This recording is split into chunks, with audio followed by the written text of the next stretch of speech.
Good morning विद्यार्थी मित्रों, जय स्वामीनारायण। तो आज આપણે અભ્યાસ કરશું વિજ્ઞાનની અંદર ભૌતિક વિજ્ઞાનની અંદર પ્રકરણ નંબર 11 માનવ આંખ અને રંગબેરંગી દુનિયા, તાસ નંબર 1। એની અંદર આપણે અભ્યાસ કરશું ત્રીજો ટોપિક 11.3 કે પ્રિઝમ વડે પ્રકાશનું વિભાજન। તો પહેલો પ્રશ્ન એ થાય પ્રિઝમ એટલે શું?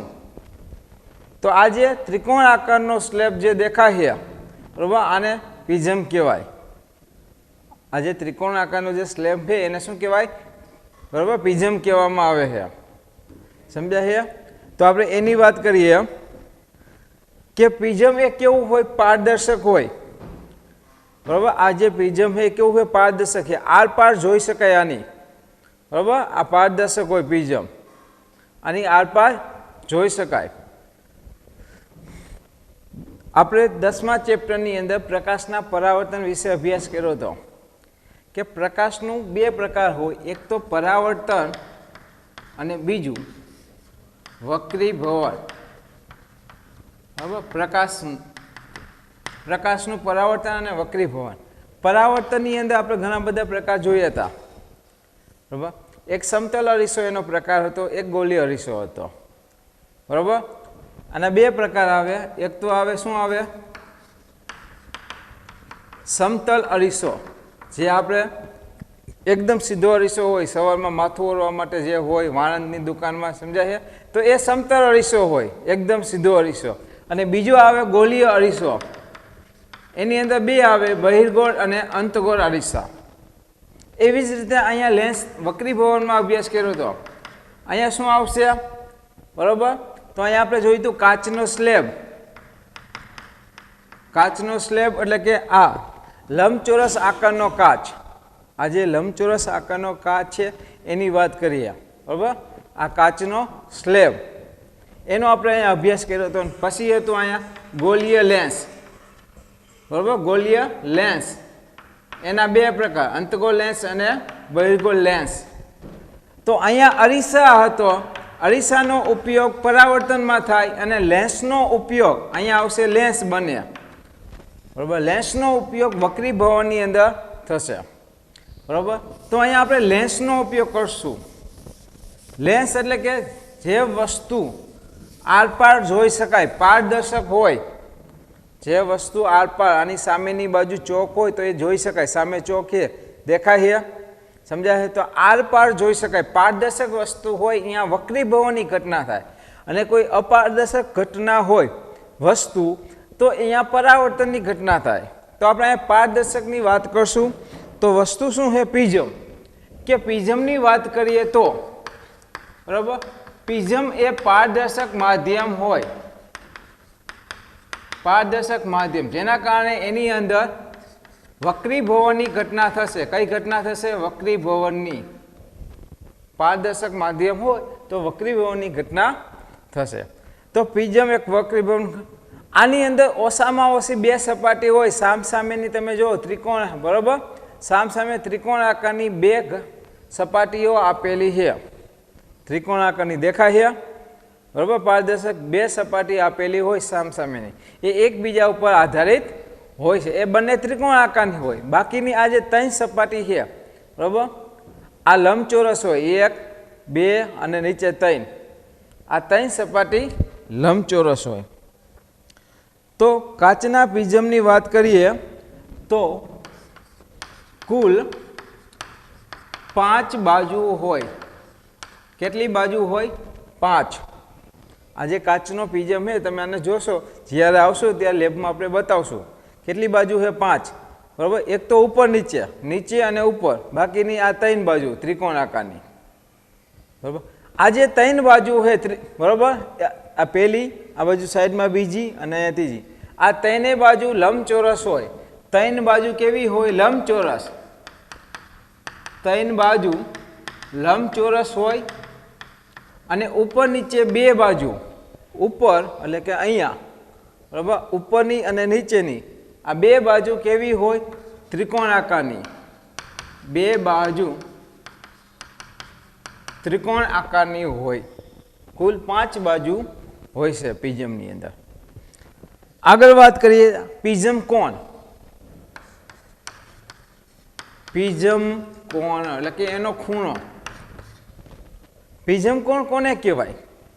આ તમને સીધે સીધું જે ત્રિકોણ આકાર દેખાય એની વાત કરીએ, બરાબર. હું એને આકૃતિ દોરું. આ જે ત્રિકોણ આકાર છે, બરાબર, તમને સીધે સીધી જે સામેની બાજુ દેખાય એ, તો અહીંયા જે ખૂણો બને અથવા અહીંયા જે ખૂણો બને અથવા નીચે આ ABC જે ખૂણો બને એને શું કહેવાય? પ્રિઝમ કોણ.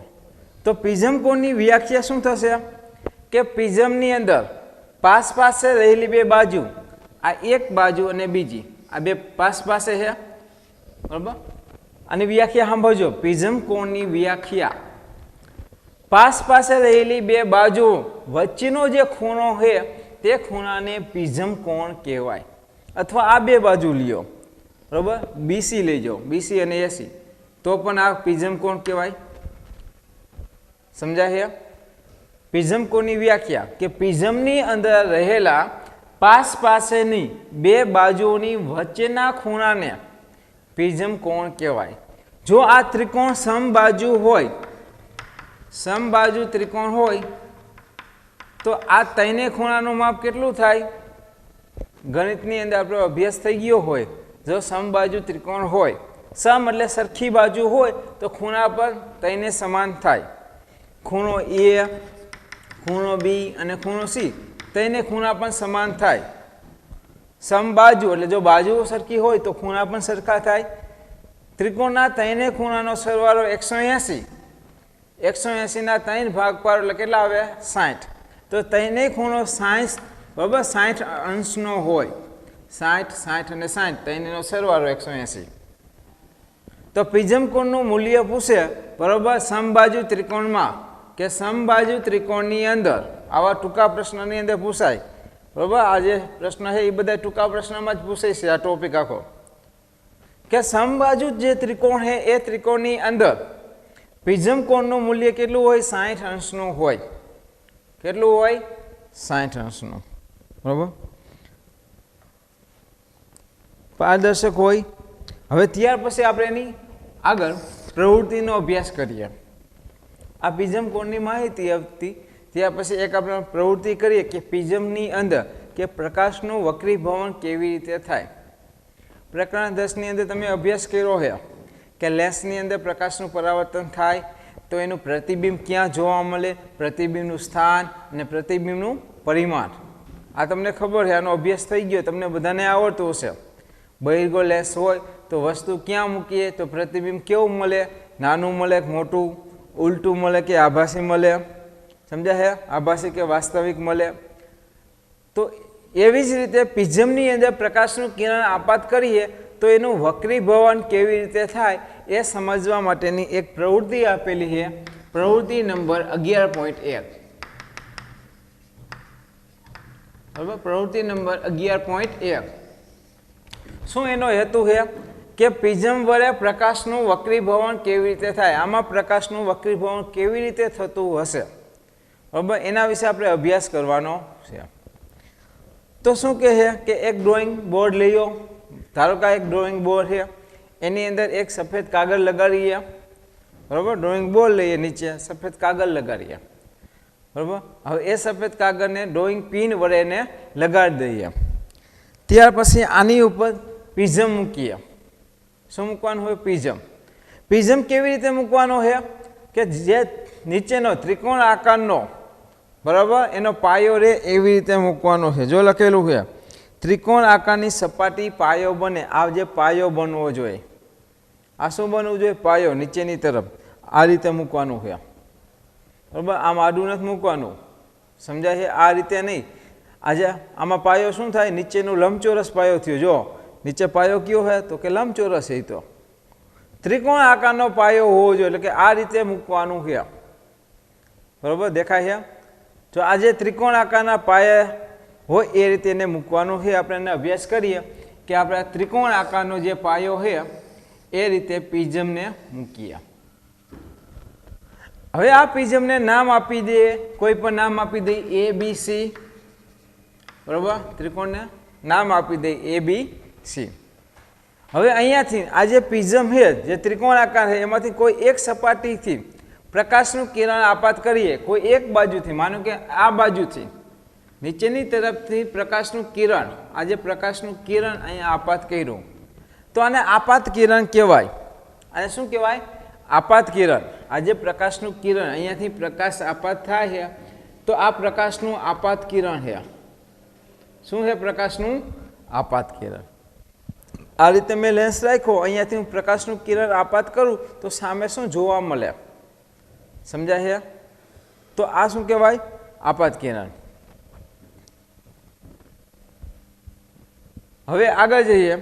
આ જે પ્રકાશનું આપાત કિરણ છે એની ઉપર બે ટાંચરી મૂકીએ, અહીંયા પી અને ક્યુ, બરાબર? આ બે ટાંચરી મૂકી ખીલી નાની એવી ડ્રોઈંગ પેપર ઉપર આપણે ડ્રોઈંગ પિન લગાડીએ, ડ્રોઈંગ પિન, બરાબર?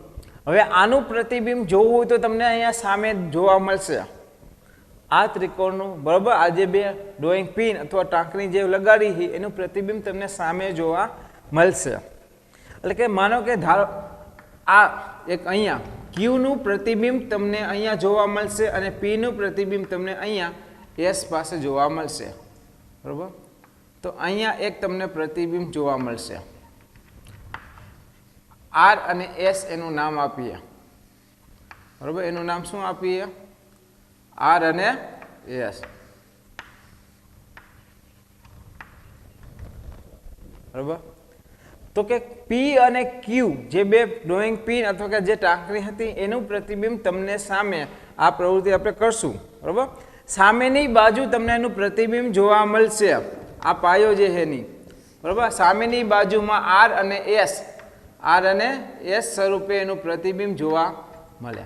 હવે એને તમે લંબાવો તો અહીંયા એક બિંદુએ છેદે અને અહીંયા PQ ને રેખાને તમે લંબાવો તો અહીંયા પણ એક બિંદુ છેદે. તો આ બિંદુનું નામ તમે શું આપશો? E. અને આ બિંદુનું નામ શું આપણે આપીએ? F. સમજાય? જે આપાત કિરણ હતું પ્રિઝમની જે AB સપાટી ઉપર આપાત થયું, બરાબર? અને જે બિંદુએ છેદે ત્યાં E નામ આપ્યું અને સામે જ્યાં છેદે ત્યાં શું નામ આપ્યું?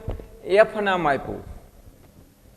હવે શું કરશું? E અને F બંનેને જોઈન્ટ કરી દઈશું. આ જે E અને F છે એને આપણે જોઈન્ટ કરશું, એટલે કે E અને F રેખા દોરશું. E અને F, બરાબર? રેખા દોરો. E અને F એક રેખા દોરશું. ત્યાર પછી આગળ લઈએ, બરાબર? હવે બંનેને લંબાવીએ. આ જે આપાત કિરણ છે એને ઉપરની તરફ લંબાવીએ અને આ જે પ્રતિબિંબની જે રેખા છે એને આપણે લંબાવીએ. તો બંને જે બિંદુએ છેદે ત્યાં G નામ આપીએ. શું નામ આપીએ? G. અને બંને વચ્ચે જે અહીંયા ખૂણો બનશે, બરાબર? અહીંયા જે ખૂણો બનશે એને આપણે શું નામ આપશું? D. બરાબર? ખૂણાનું નામ શું આપશું? D. ખૂણો D. અહીંયા જે ખૂણો બનશે એનું નામ શું આપશું? D. આ જે D ખૂણો છે એને વિચલન કોણ કહેવાય. એને શું કહેવાય? વિચલન કોણ. ત્યાર પછી આ જે PQ સપાટી છે અહીંયા આપણે એક લંબ દોરીએ, બરાબર? PQ સપાટી પાસે આપણે એક સીધું લંબ દોરીએ તો આપણને એક લંબ અહીંયા જોવા મળશે. એનું નામ આપીએ N અને N ડેશ. એવી જ રીતે અહીંયા એક લંબ દોરીએ, એનું નામ આપીએ M અને M ડેશ, બરાબર? પ્રકાશના કિરણનું વક્રીભવન થાય એ આપણે ખબર છે કે અહીંયા પ્રકાશનું કિરણ ઉપરથી નીચેના કોઈ ઘટ માધ્યમમાં જશે તો એનું શું થાય? વક્રીભવન થાય.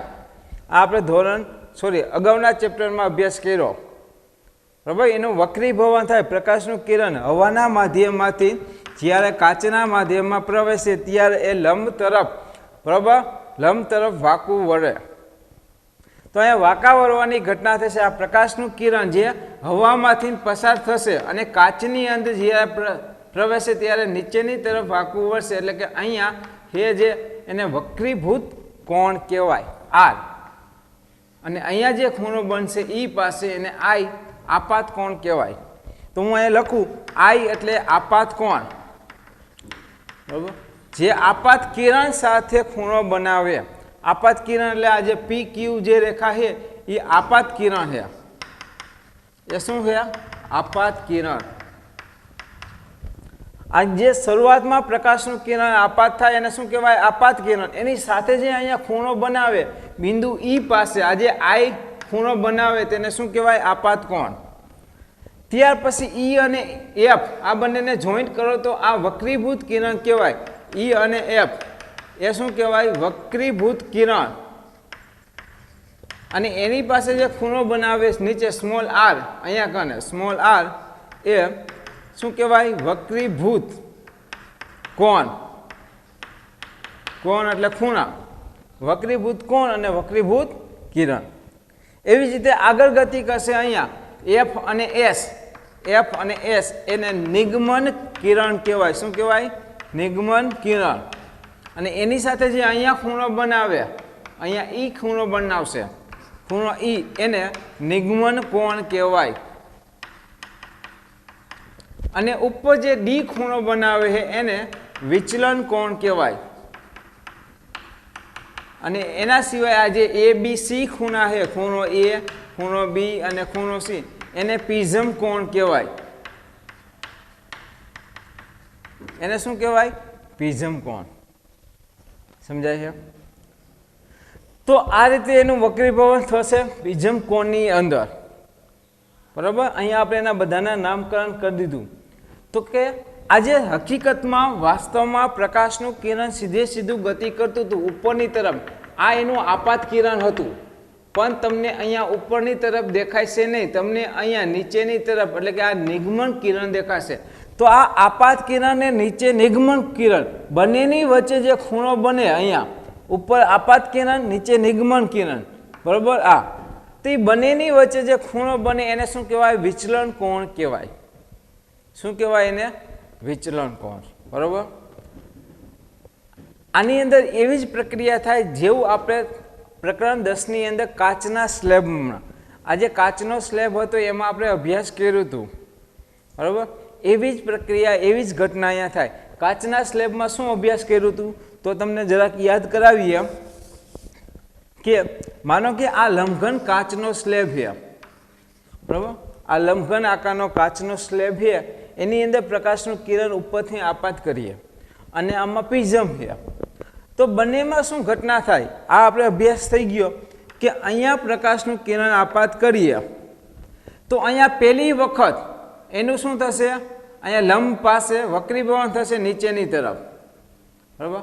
પછી અહીંયા બીજી વખત લંબ દોરીએ તો વક્રીભવન દૂર જશે. એટલે કે વાસ્તવમાં આ આપાત કિરણ હતું અને આ નિગમન કિરણ બંને સમાંતર ગતિ કરશે. બરાબર. ઉપરની તરફથી જ્યાં પેલું આવ્યું એ આપાત કિરણ. સમજાય? આ પેલું આપાત કિરણ, પછી વચ્ચે આવી વક્રીભૂત કિરણ અને નીચે આવી નિગમન કિરણ. એવી જ રીતે અહીંયા પહેલું આવી આપાત કિરણ, વચમાં આવી વક્રીભૂત કિરણ અને છેલ્લે જે નીકળી નિગમન કિરણ. એટલે કે આ 3 કિરણનો અભ્યાસ કરવાનો છે. અહીંયા જે અભ્યાસ કર્યો એ આપાત કિરણ, પછી વચ્ચે વક્રીભૂત કિરણ, પછી નિગમન કિરણ. તો અહીંયા આપાત કિરણ સીધે સીધું વાસ્તવમાં હતું, દેખાય આપણે નીચેની તરફ. તો બંને સમાંતર છે. બંને સમાંતર હોય તો એની વચ્ચે ખૂણો બને નહીં. એટલે કે અહીંયા વિચલન કોણનું મૂલ્ય 0 હોય. અહીંયા બરાબર વિચલન કોણનું મૂલ્ય કેવું હોય? 0 હોય. વિચલન કોણ ન થાય, બંને સમાંતર ગતિ કરે. તો આ જે ગતિ કરે એને પાર્શ્વીય સ્થળાંતર કહેવાય. આ જે બંને ગતિ કરે છે એવી ગતિને શું કહેવાય? પાર્શ્વીય સ્થળાંતર. બરાબર. તો અહીંયા વિચલન કોણ ન થાય, અહીંયા શું થાય? પાર્શ્વીય સ્થળાંતર થાય. જ્યારે પ્રિઝમનો આકાર થોડોક અલગ હોવાથી બરાબર અહીંયા વિચલન કોણ થશે, કારણ કે અહીંયા આપાત કિરણ ઉપરની તરફ, નિગમન કિરણ નીચે. તો બંનેની વચ્ચે આ ઉપર અને નીચે અહીંયા એક ખૂણો બને છે એને વિચલન કોણ કહેવાય. અહીંયા સમાંતર નથી. અહીંયા જો સમાંતર હોય તો પાર્શ્વીય સ્થળાંતર થાય. તો અહીંયા પાર્શ્વીય સ્થળાંતર નહીં બને. પાર્શ્વીય સ્થળાંતર અહીંયા નહીં થાય. અહીંયા શું થશે? વિચલન કોણ બનાવશે. શું બનાવશે? વિચલન કોણનું કંઈક અમુક મૂલ્ય હશે. તો કેવી રીતે એક ઘટના બની કે જ્યારે પ્રકાશનું કિરણ આપાત થતું હતું ત્યારે પહેલી સપાટી જે AB હતું ત્યાં એક વખત વક્રીભવન થયું અને બીજી વખત એસી વક્રીભવન ઈ બિંદુ પાસે એટલે કે કુલ 2 વખત વક્રીભવન થયું.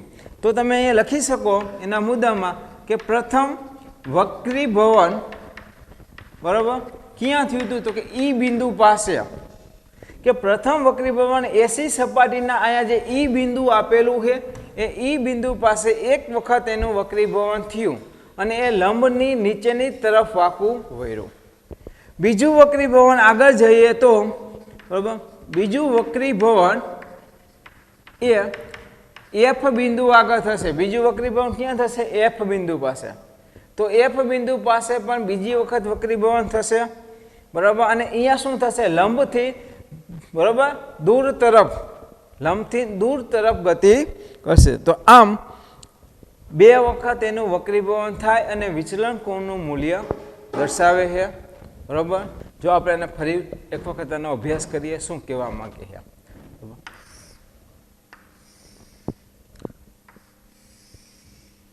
ધારો કે આ એક પ્રિઝમ છે બરાબર. આ પ્રિઝમની અંદર અહીંયા બિંદુ એ છે, અહીંયા બિંદુ બી છે અને બિંદુ સી છે બરાબર. તો પ્રિઝમની કોઈ એક બાજુથી અહીંયાથી આપણે પ્રકાશને આપાત કરીએ. આ પ્રકાશનું કિરણ આપાત થયું બરાબર. અહીંયા આપણે બિંદુ પી અને બિંદુ ક્યુ લઈ. તો આ જે પી અને ક્યુ છે એ શું છે? પ્રકાશનું કિરણ, આપાત કિરણ. કારણ કે અહીંયાથી શરૂઆત થઈ તો આપણે આને લખશું કે પી અને ક્યુ એ આપાત કિરણ છે. શું છે? આપાત કિરણ. હવે શું થાય? વાસ્તવમાં અહીંયા બહાર હવા હોય, અંદરની તરફ તો કાચ છે. શું છે? કાચ. તો પ્રકરણ 10 ની અંદર આપણે અભ્યાસ કર્યો કે પ્રકાશનું માધ્યમ 1 બરાબર, માધ્યમ 1 હવા હોય અને નીચેનું માધ્યમ કાચ હોય. તો પ્રકાશનું કિરણ હવામાંથી કાચની તરફ જશે તો લંબ સીધું જ બરાબર લંબની નીચેની તરફ વક્રીભૂત થાય, એટલે કે લંબ તરફ વાંકું વળશે. શું થશે? લંબ તરફ વાંકું વળશે. તો એવું જ અહીંયા થશે કે આ જે પ્રકાશનું કિરણ છે બરાબર, એને આપણે લંબ દોરીએ અહીંયા બરાબર, અને આને આપણે સીધું દોરીએ. તો બરાબર પ્રકાશનું કિરણ શું થાય છે કે વાસ્તવમાં સીધી તરફ ગતિ કરે પણ નહીં.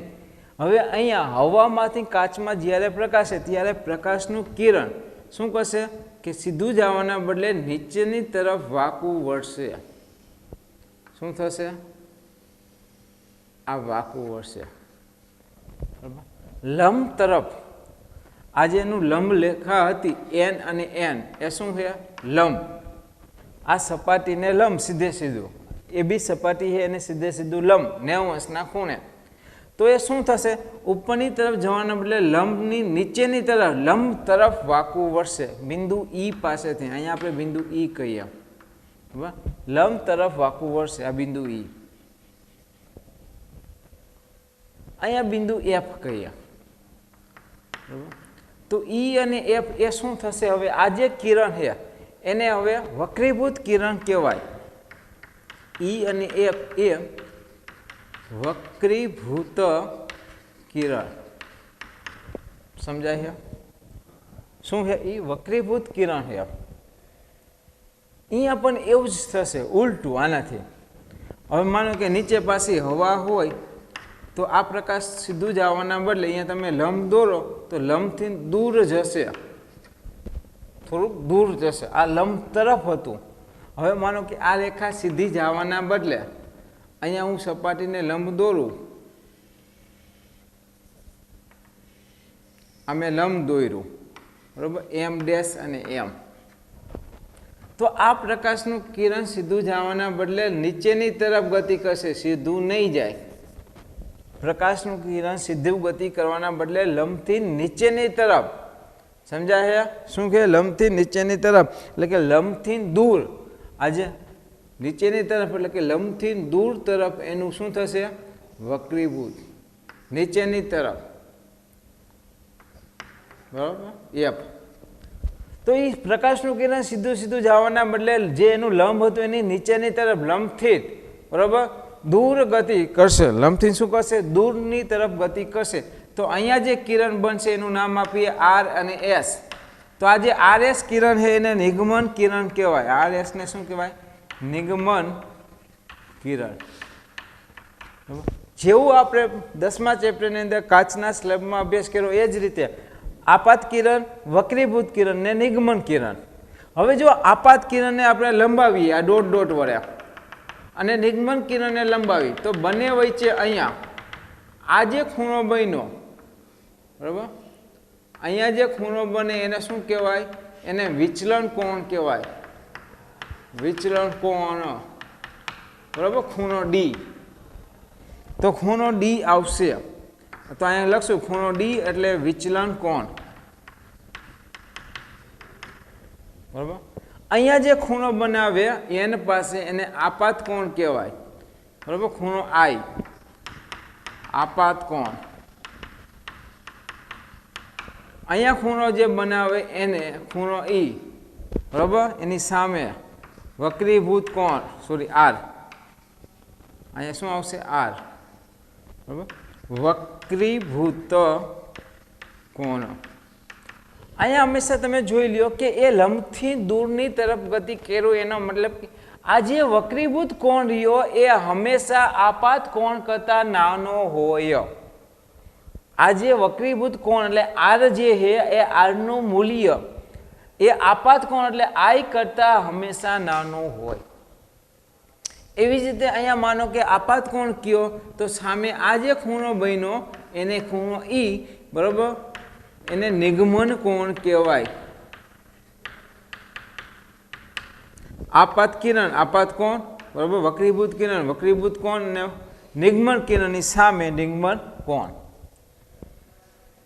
તો આ જે નિગમન કોણ છે એ હંમેશા આ આપાત કોણથી અહીંયા જે આપાત કોણ હોય એના કરતાં હંમેશા મોટો જ હોય, કારણ કે એ લંબથી દૂર ગતિ કરશે.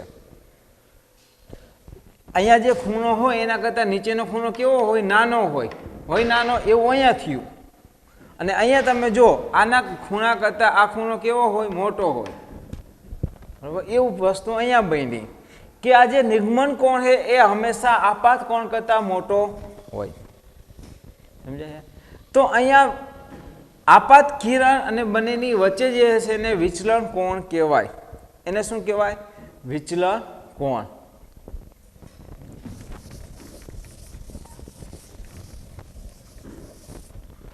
હવે બાકી જે વધ્યા ખૂણો એ, બી અને સી એને શું કહેવાય? પ્રિઝમ કોણ, બરાબર. એને શું કહેવાય? પ્રિઝમ કોણ, બરાબર. આપણે અગાઉ જે અભ્યાસ કર્યો તો સ્લેબની અંદર એની અંદર શું થયું હતું?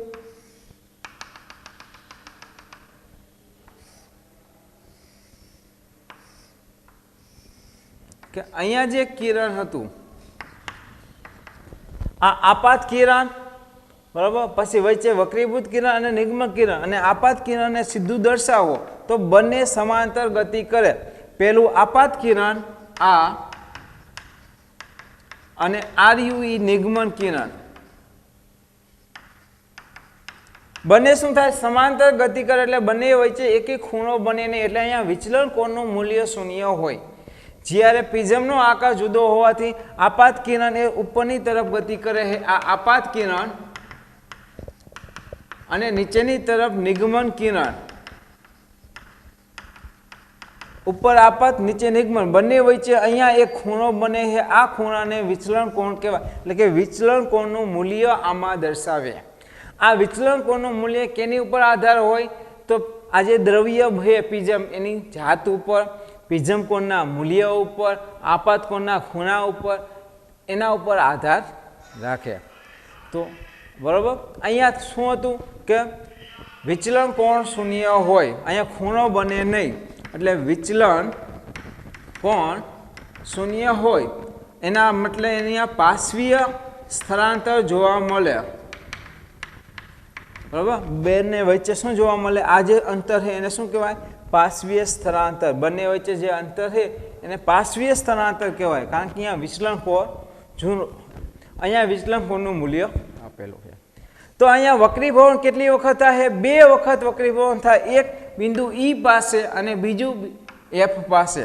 તો તમે લખી શકો, બરાબર, પ્રથમ વક્રીભવન એ બિંદુ ઈ પાસે જોવા મળે અને બીજું વક્રીભવન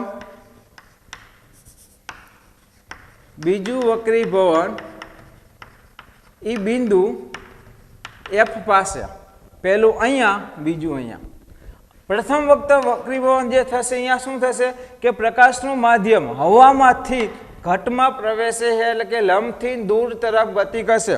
લંબ તરફ, સમજાય? લંબ તરફ વાંકું વળશે. લંબ તરફ વાંકું વળવાના કારણે આપાત કોણનું મૂલ્ય, બરાબર, એ વધારે હોય, નિગમન કોણનું મૂલ્ય ઓછું હોય.